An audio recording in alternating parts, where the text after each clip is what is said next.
And with that, let me turn to our guest. I believe we have on screen from East Jerusalem, Jorge Moreira da Silva, who is Executive Director of the UN Office for Project Services. Hello, great. We see you. How are you doing, sir? Please, the floor is yours. Hold on.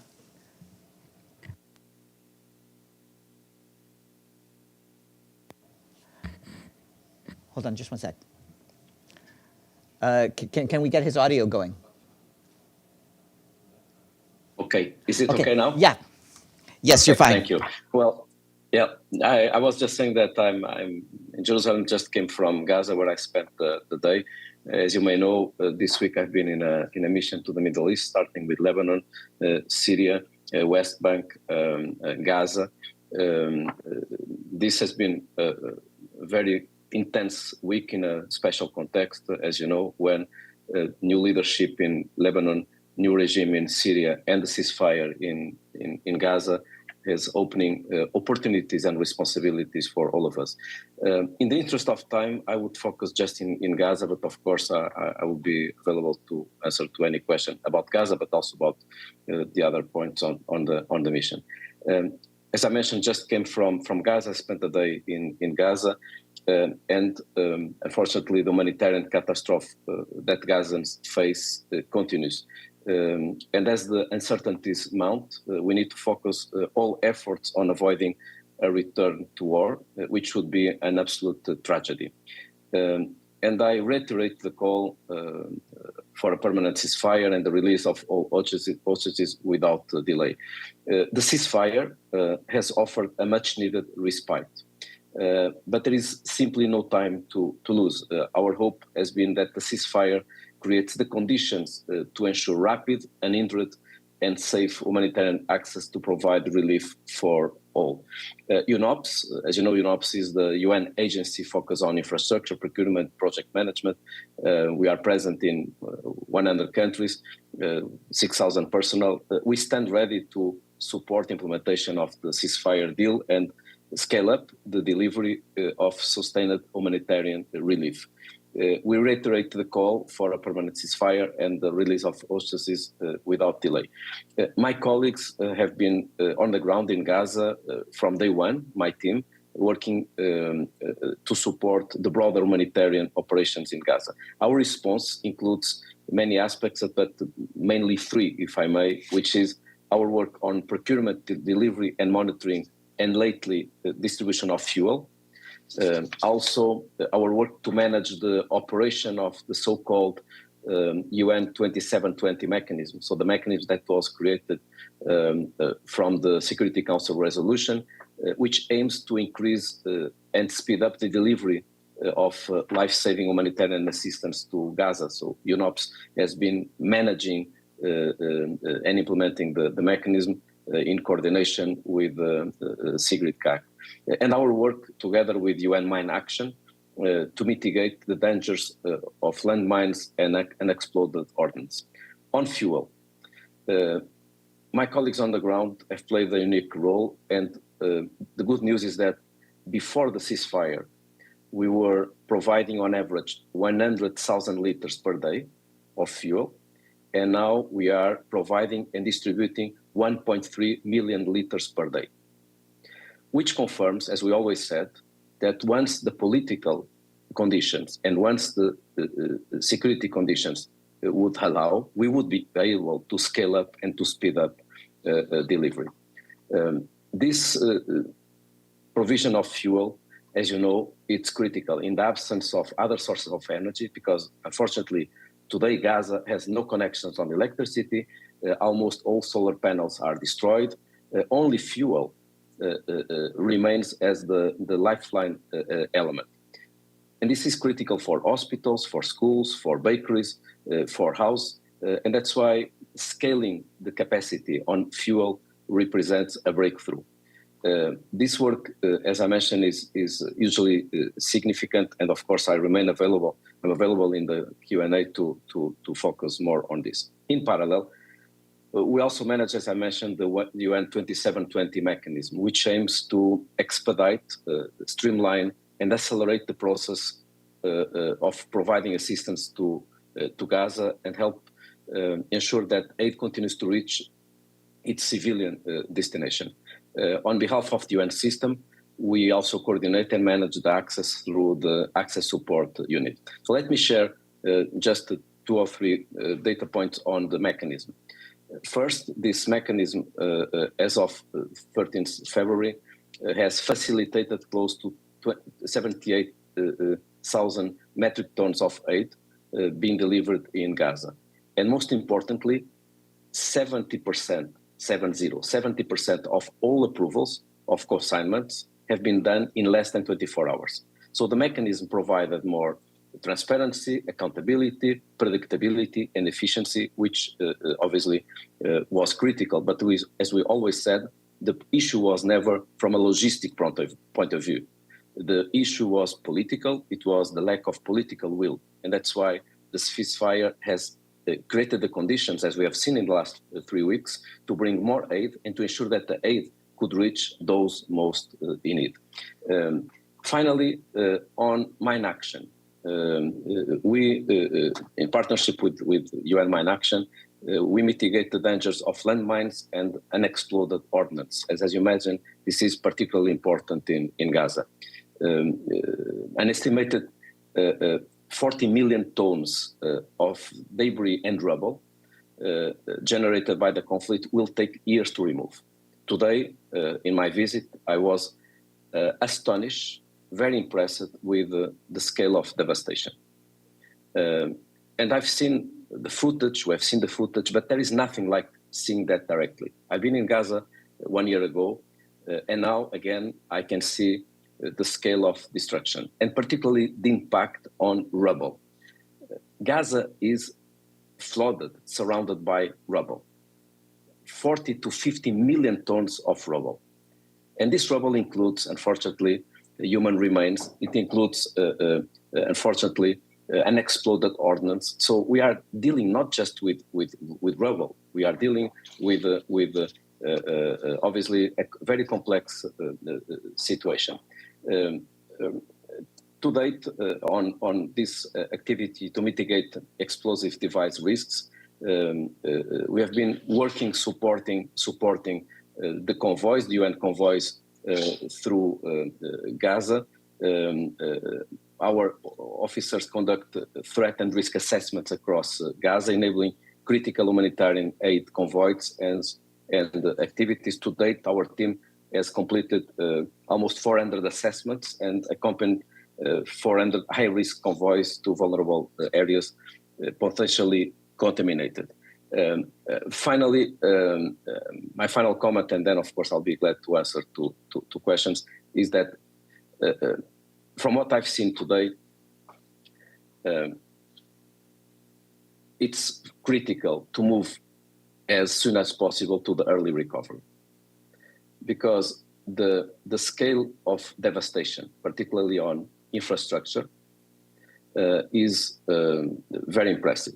You have 70% of all infrastructure destroyed, 60% of all houses destroyed, 65% of all roads destroyed. This represents around $30 billion of cost. People have no place to go. So the houses are destroyed.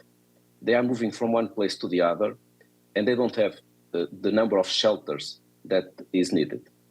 Tents are not a longer-term solution. So I think it's really important that we take the opportunity that the ceasefire has created to bring all humanitarian aid, but also create the conditions as soon as possible to early recovery and reconstruction. Thank you. I'll now turn the floor over for any questions from the media. Yes, Tony. Thank you. Jorge, right? Your name is Jorge? It's a Jorge, but you can call me Jorge, no problem. Okay. Jorge or George or because George, the way it was okay. written, we had the impression that it was Jorge, not Jorge or George, or that's why. Anyway, back to the question. Thank you very much for your briefing.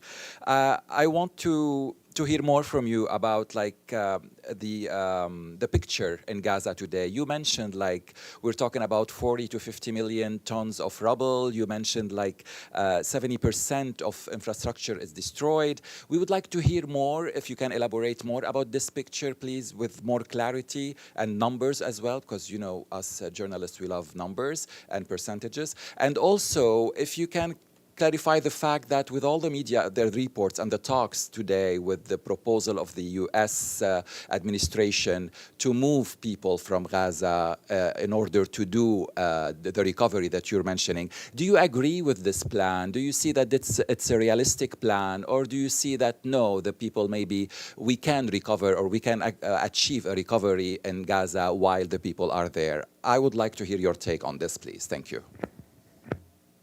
Thank you.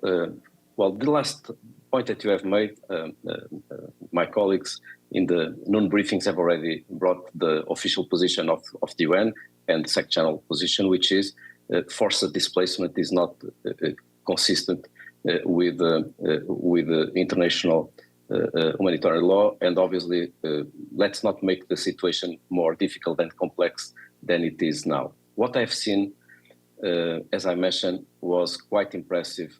But I will also bring some positive tone, because I imagine that you want to hear from me what I've seen in terms of impact, but also signals, particularly because I've been in Gaza previously. I visit the European hospital. So giving you one example, because you asked about examples. I visit the European hospital. The European hospital in Gaza near Khan Yunis is one of the most important hospitals. This hospital was, before the war, was powered by solar energy. 40%, almost 50% of all energy was provided from solar. With the war, there are no longer solar panels. So what happened? They had to use the generators, diesel generators. So for a longer period of time, the hospital couldn't work because there was no solar because of the war, and there was no fuel. And now that they have the fuel, which is good news, the generators obviously are broken. And the spare parts are not allowed to be brought to Gaza because are part of the list of items that are not allowed. So you can see the dilemma. So it was very practical. I met with the doctors, I met with the general manager, and he was explaining to me what does it mean managing an hospital in this circumstance.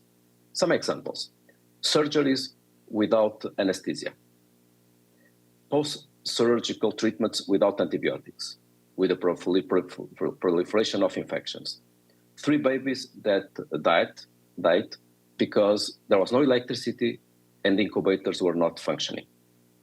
So these were very concrete elements that were shared with me. And that's why the energy and infrastructure is critical. I know that we have been talking about food and medical supplies, about water. All these items are fundamental. But let's be serious.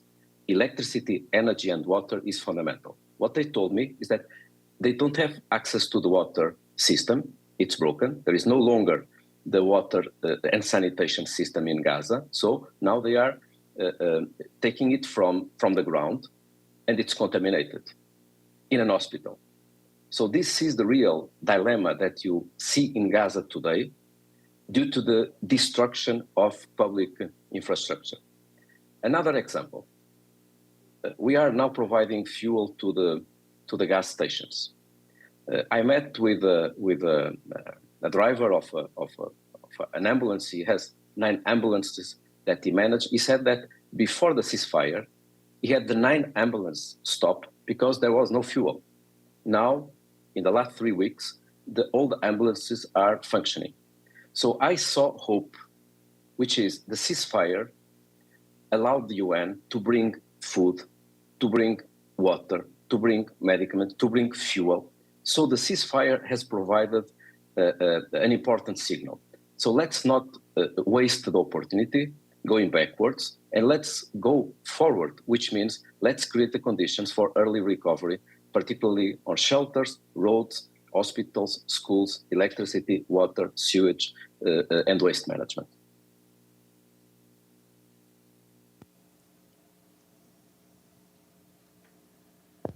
Thank you so much. Kristen Salumi from Al Jazeera English. I'm wondering if you can tell us how many people UNOPS has in Gaza on a daily basis. Like, how large is the staff there? And you talked about the importance of getting electricity into the region. But I wonder, given Israel's reluctance to work with UNRWA, if UNOPS is taking over more of the food distribution as well. And then finally, sorry, I know this is a lot of questions, but given the destruction that you've seen, and knowing that forcible displacement is against international law, I nevertheless wonder about the ability to rebuild in the north, given there is so much destruction, and what are the challenges that you see there with people? Can people live amidst that and have large-scale rebuilding at the same time? Thanks. Thank you very much. Well, definitely we are not taking from UNRWA. UNRWA is irreplaceable, as we have said it in many occasions. In the case of UNOPS, we have a team there. We have been in Gaza for 14 years or 15 years.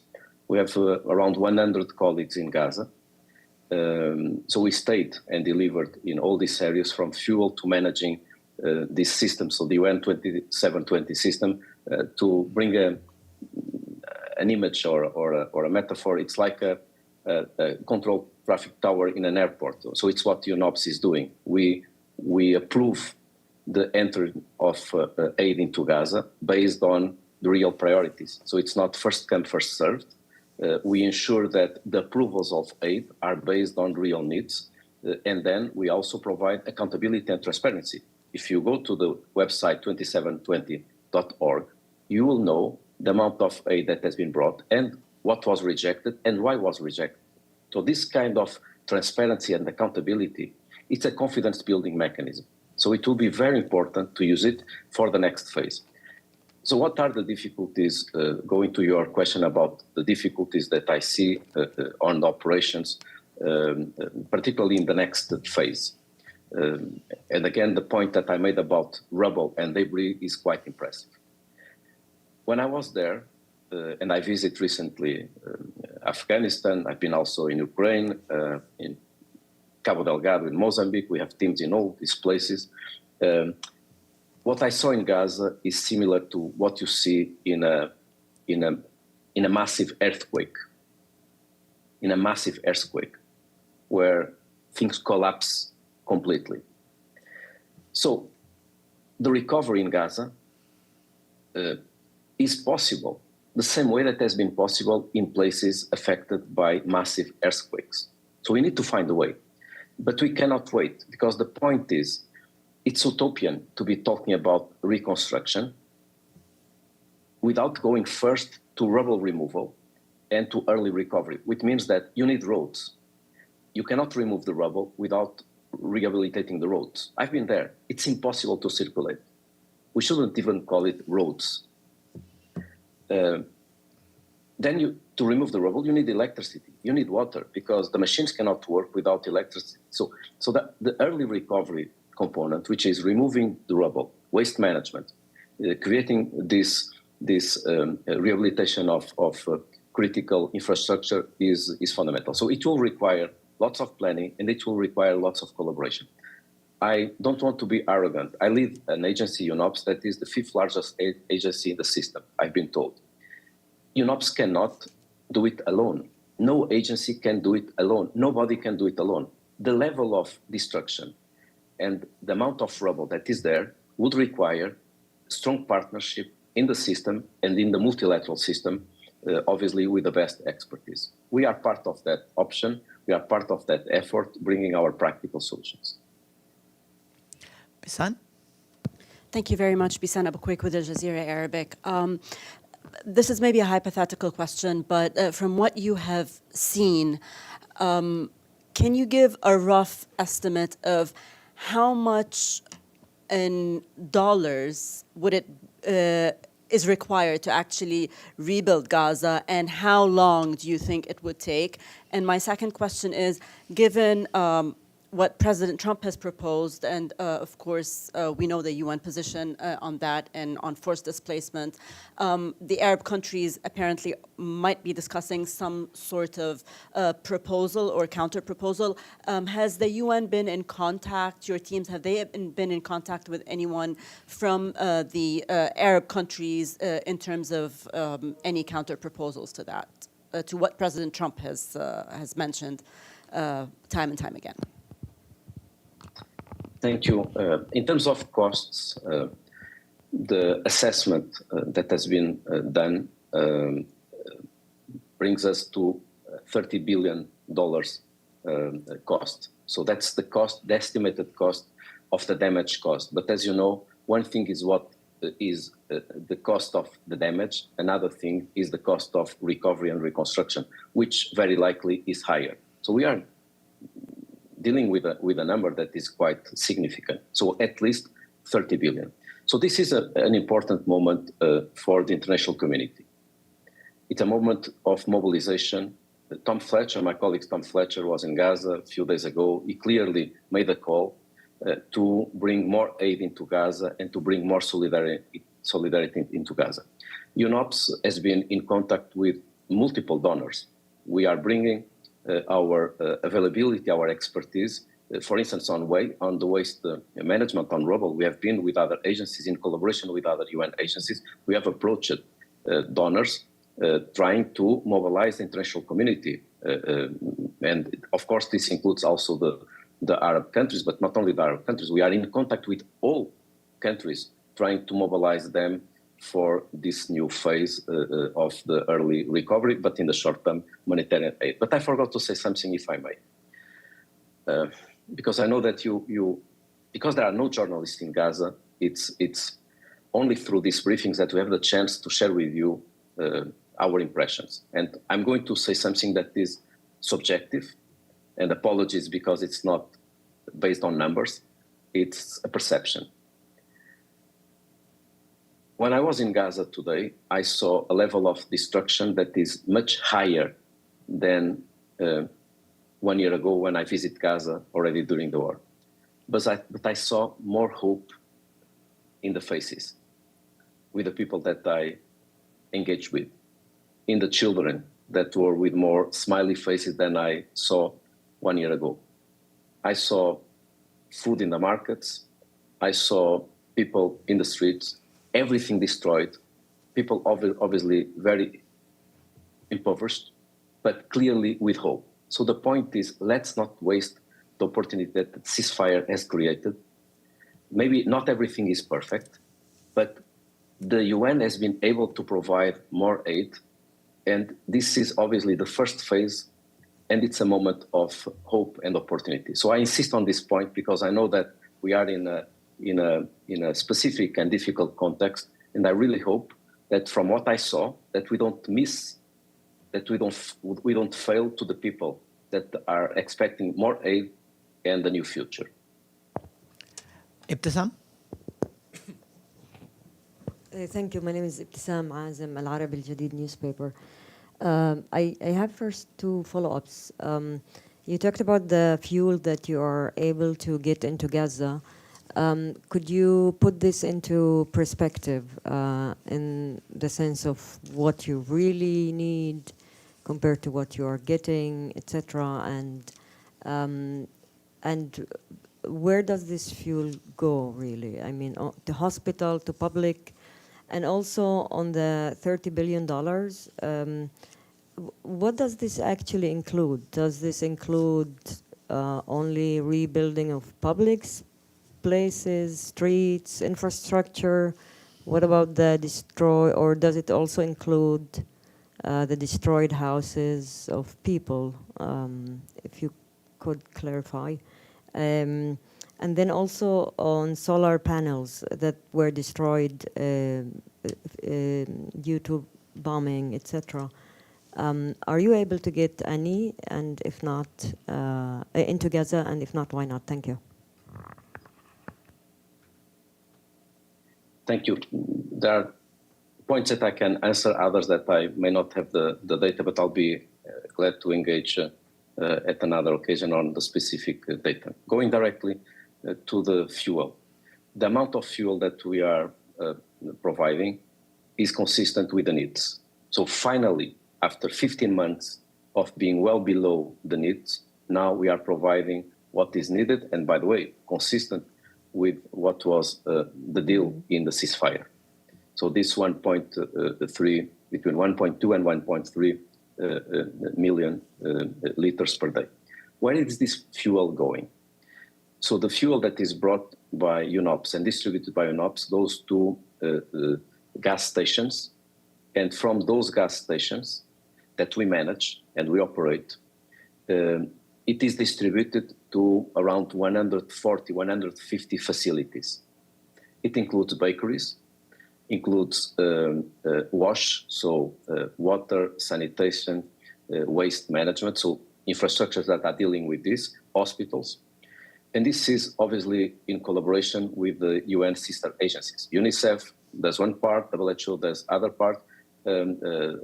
So we are overseeing the system, bringing the fuel, distributing the fuel, and then the capillarity is ensured by other agencies.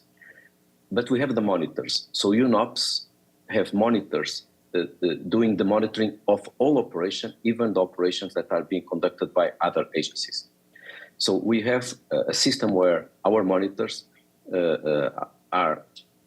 take part of the distribution in the trucks, and then they have a system to regularly monitor how the fuel is being used and spent. So this element is critical because this element brings transparency and accountability, which is obviously a fundamental element regarding trust. We know that fuel is obviously always a topic that triggers questions, and that's why a strong monitoring system has been critical. About the needs, when we'll get the power station functioning, obviously we'll need more fuel because Gaza depends on electricity, on fuel. Today, there is no electricity, centralized production of electricity. There was a power station that for the last 6 years, UNOPS was assuring in terms of provision of fuel, and through that, we managed to go from 6 hours a day of electricity to 12 hours a day. Today, that power station is stopped. We hope that we can restart operation of the power station, and in that moment, we will need more fuel to be provided. But you mentioned solar panels. It's not normal that I'm a climate veteran. I've been working on climate since I was 20 years. I've taken part of all COPs. I've been minister in my country on environment and energy. And you see that I'm talking about fuel because there are no other alternative in Gaza today than fuel, but that is not sustainable.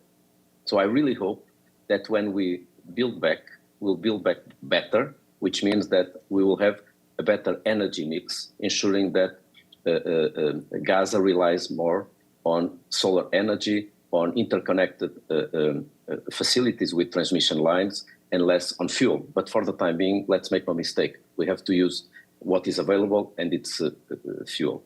Final point about the 30 billion. The 30 billion is an assessment. I would mention this with some sort of prudence. It's an assessment. It was not conducted by UNOPS. I'm using figures from the UN family and from the World Bank, so it's based on the assessment needs. This is a figure that recently also in a noon press conference was shared with you. It's mainly about public infrastructure. And obviously, if we bring also all the needs in terms of houses, very likely we'll need to go to a different level. So it's a very prudent or conservative number. So that's why I mentioned international solidarity needed. Thank you. Ephraim? Thanks, Farhan. My name is Ephraim Kosaifi from the Arab News Daily. The State of Palestine has circulated to member states yesterday, I believe, a detailed plan of its own for the reconstruction of Gaza. It's a very long report for, I don't know if you had a chance to look at it, but it's like a 60-page report. But basically, it's saying that for the first initial period of 6 months, $3.5 billion could go a long way in reactivating essential services, reconnecting water, electricity, sanitation, telecommunication, even getting the government agencies to work again.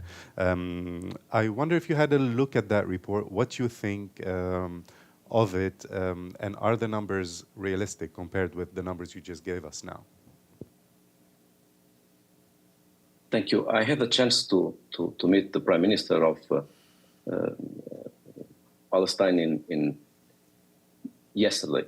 Yes, it was yesterday. I had meetings with Israel and with the Palestinian Authority yesterday, and indeed I had the chance to learn about the plan. And by the way, it's very consistent with our availability. So there is a huge alignment, I would say, in the international community about what is needed. You need shelters. Very likely in the short term, you need transitional shelters, which is much better than tents. And you need roads, you need sewage, water, electricity, schools, hospitals. So I would say that there is no dispute regarding the needs. What we need is political will. We need peace. I would say there will be no problem at all in getting a plan and aligning the UN agencies and other protagonists' capacity to provide a response. It's important that we start the work now. It's true that there are these plans. I have also heard from my team our own efforts in terms of assessment needs. For instance, we are conducting assessment needs in multiple areas. But I would say what has been brought is consistent with our expectations. And by the way, I also had a very productive meeting with Israel, and clearly the capacity that UNOPS can provide is very much aligned with all member states' priorities and interests. But I would say the moment is to create the conditions for early recovery. Reconstruction is something that we can only prepare once we have the conditions for early recovery. Thank you. I see no further questions, so I'd like once more to thank our guest, Jorge Moreira da Silva. Thank you very much. And thank you. And we hope to see you again. Take care of yourself. Thank you. Thanks. Thank you. Take care.